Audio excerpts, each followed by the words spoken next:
So we've just seen how Pure Land Buddhism develops in response to Chinese culture as the religion is brought through the trade routes and through Buddhist practitioners from India into China in the early 3rd century. And between the 3rd century and the 6th century CE, there was really a domination of Pure Land Buddhism, which becomes the foundation of Chinese Buddhism. And what's going to happen is that by the 7th century, Pure Land Buddhism is the most popular form of Buddhism in China. And it becomes a mass movement. And it even starts to become the state religion of China. And if you were to go to monasteries, you would have seen many of them with lots of land and golden images and the kind of things that we saw in the last video. Now, interestingly enough, into this world comes a monk by the name of Bodhidharma. Now, Bodhidharma was a monk from the western regions, they say, which means he might have come from Persia, modern-day Iraq, or India. We don't exactly know, but we do know a lot about the kind of person he was. As you can see from this picture, he was bearded. He was ill-tempered. He was seen as, not somebody that was particularly well-suited to living with other people. And he decides to, he's also not Chinese because they called him wide-eyed. He didn't have the typical Asian look to him. And he comes into China and really begins to focus on meditation fairly extremely. And the legend has it that he would sit for days at a time and he would put sort of like toothpicks or small sticks in his eyes to prop his eyes open. So he would stay awake for long periods of time. So his idea was we all have Buddha nature. We can all be Buddhas. And we all have that potential, but we have to go back to the discipline of mindfulness, a kind of extreme mindfulness. So Bodhidharma is really about the importance of simply that practice. And so you don't need the scriptures. You don't need the Eightfold Path. You can just direct your mind directly on yourself, and you can see into your nature, and you can attain Buddhahood on your own. So this is, again, I know we talked about the Mahayana tradition being collective, but this is much more about individual practice. So it's about a face-to-face transmission of the practices coming directly from the teacher to the student. So Bodhidharma also was part of the Shaolin monastery, and if you are a fan of Kung Fu, there is a connection between Zen Buddhism and the emergence of Kung Fu. So a lot of the Kung Fu practices, the mindfulness that come out of Kung Fu, and the self discipline that comes from it, is also coming from Bodhidharma and from the early Zen Buddhist traditions. So Zen has many elements to it, but the most important one is it's about contemplation. It's about intuitive understanding of what enlightenment is, and we'll talk more about that. Now, as Zen Buddhism emerges in Asia, particularly China and also Vietnam, you see other aspects of it.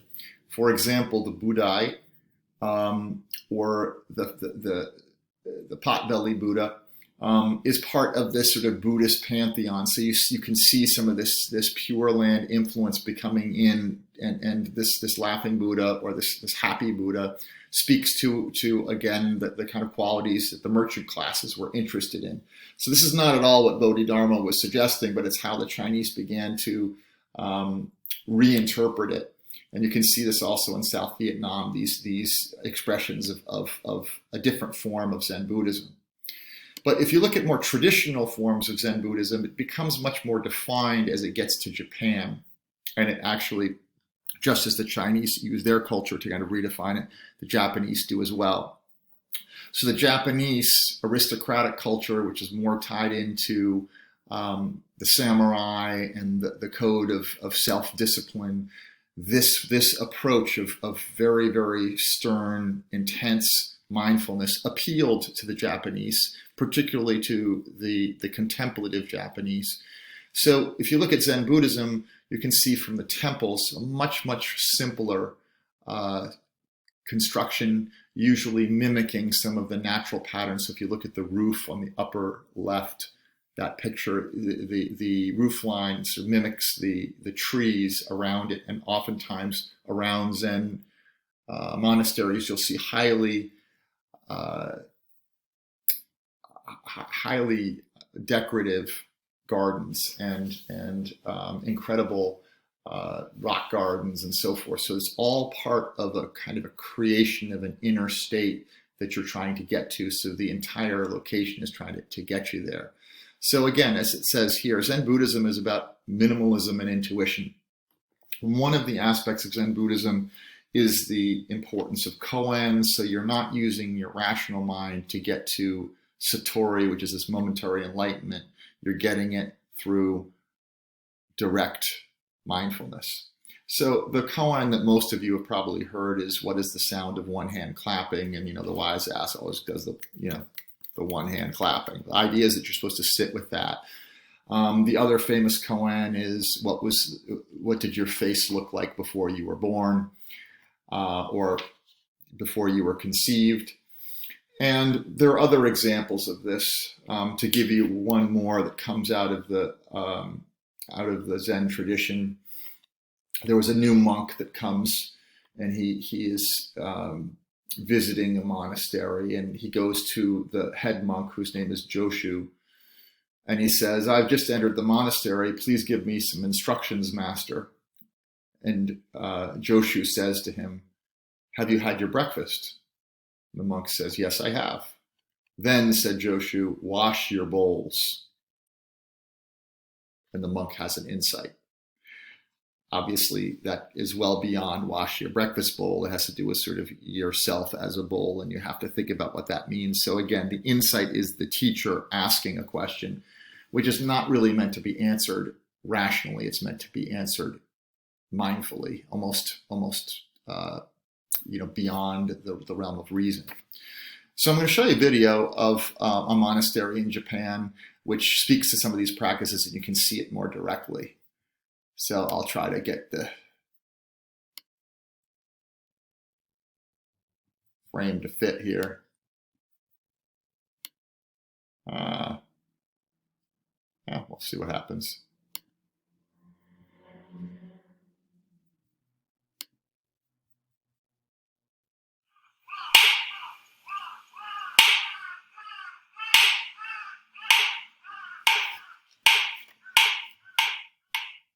Zen, or meditation Buddhism, was introduced to Japan from China in the 1100s. It emphasizes seeking one's own Buddha nature through meditation. These monks live at Tofukuji in Kyoto, one of Japan's oldest Zen temples. Every chore, no matter how routine, is undertaken with mindfulness, staying in the present rather than letting the mind wander to past or future. The monks line up to meet with the abbot. They will discuss koans, paradoxical problems that cannot be solved through rational thought. The process of working on the koan, for months, even years, will open the disciple's mind to new levels of awareness.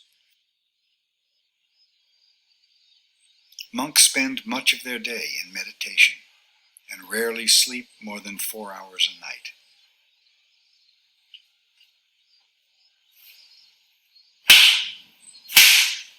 The head monk's strike is not a punishment, but an aid to meditation. It revives the monk and may even shock him into greater awareness. Meals are taken with complete mindfulness on the food and the ritual use of the bowls and utensils. Not a drop is wasted. After cleaning the temple, the monks venture out to beg for alms. In the old days, people gave rice or other offerings of food. These days it's more common to give cash. Some monks train as calligraphers, painters, or gardeners. Paintings depict famous Zen sayings in calligraphy, or Bodhidharma, the founder of Zen Buddhism. Rock gardens symbolize mountainous landscapes, the ideal retreat from monastic life.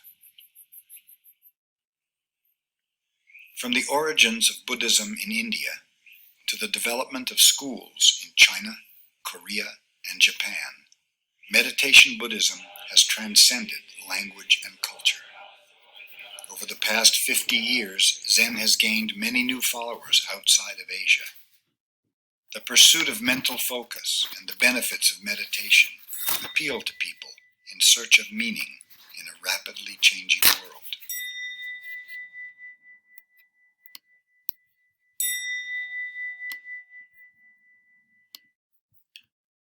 Okay. That gives you some idea of, again, the Japanese uh, expression of Zen Buddhism. And you'll see also that within this, the very intense focus on this sitting meditation. So if you go to a Zen center, which you won't have a chance to do this year because of the COVID situation, you'll notice that frequently Zen meditation involves sitting facing a wall and a very, very directed sense of the experience. It's a little bit austere. And just to summarize, if you look at the sitting meditation, the heavy focus on sitting meditation for long periods of time, which obviously limits its appeal because there are not a whole lot of people that want to do that, although there are quite a few Westerners that do. The importance of the koans, which I mentioned earlier and you saw in that video, and the idea of satori. And satori is, again, that suddenness of that higher state of mind. So again, the role of the master, the role of the teacher is to bring you into that sudden awareness, whether it's through the slap on the back, sometimes the Zen shout, which is a very loud, bold sound, which is given to wake you up suddenly because you're not paying attention. You're not really fully where you need to be. So that shout gets you back. It's like a verbal smack in the back. So the Bodhidharma's definition of Zen is completely different than what we saw in Theravada Buddhism.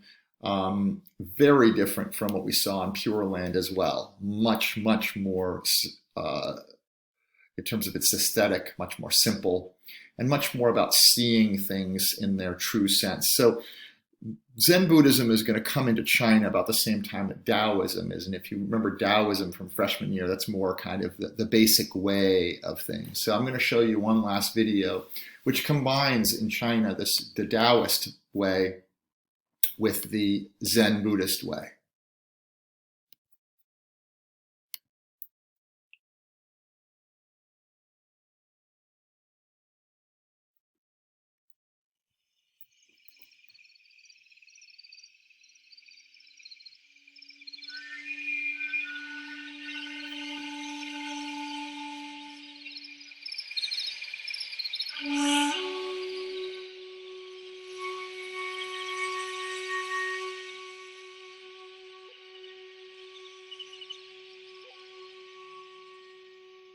A great Zen master called Tozan once wrote, "The blue mountain is the father of the white cloud.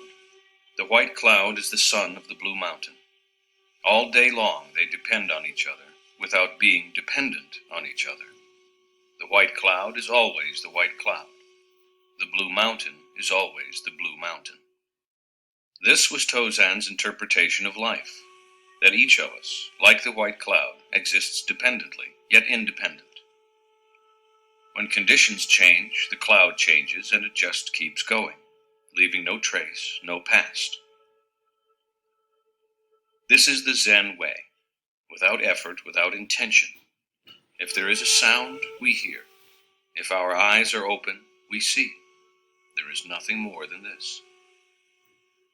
When we see ourself as the white cloud, when we come to this realization of ourselves, it will be enough, and there is no confusion.